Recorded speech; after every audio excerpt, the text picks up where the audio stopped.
In 2003, an explosion that killed a worker brought a lot of scrutiny to D.D. Williamson, the company later purchased by Givaudan in 2021. The Chemical Safety Board stepped in, conducted an audit, which then led to the feds taking the company to court. However, troubleshooter Mark Stevens reports that may not have prevented the latest explosion. In 2003, the company needed to have a risk management plan on hand because it stored a large amount of ammonia.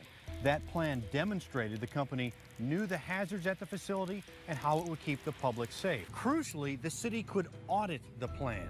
It did after the explosion and found a number of failures that led to a federal consent decree. But we found the company made a key change that limited the city's inspection power years ago. At the Chemical Safety Board's final hearing in Louisville, just about a year after a pressure cooker exploded, killing worker Louis Perry, his stepdaughter was stunned by the findings that the pressure cooker didn't have a safety valve. Why would the valve not have been installed after they had brought it into Kentucky, and why there were no alarms? The blast also ripped a nearby ammonia tank from its foundation at the factory, releasing thousands of pounds of ammonia into the neighborhood. Leslie Barris lived in the neighborhood in 2003. She was also at that hearing. She's a retired environmental lawyer who spent decades doing the same type of environmental safety compliance work the Chemical Safety Board investigated following the blast.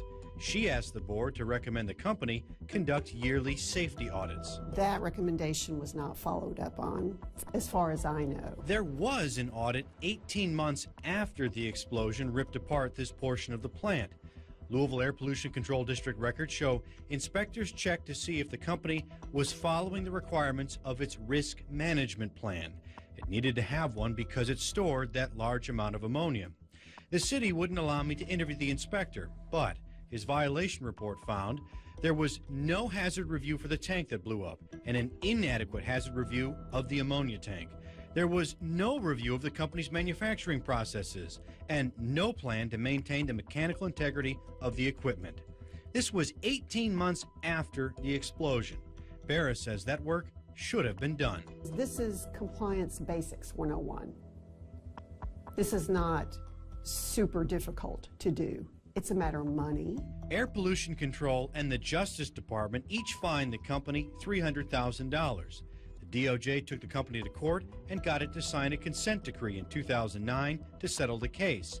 In it, the company agreed to have an outside consultant create a detailed report analyzing its manufacturing processes, its maintenance plan, and the dangers at the facility. It agreed to use that report to improve how it operated. The company provided its final report to the city and EPA. We asked for copies, but we're told they're confidential and we cannot see them. Or we do know that the process was changed in 2012 to comply with some California regulations, because some of the products goes there. But we don't know what process changes were made over the years. The company finished the consent decree requirements in 2015. The DOJ was satisfied and the judge said case closed. But we discovered 7 years earlier, the company notified the city and EPA it no longer stored more than 20,000 pounds of ammonia at the factory and no longer needed to create a risk management plan. The result? The city no longer had the power to conduct the same type of audit that led to all of this federal enforcement after the 2003 explosion. We shouldn't be here.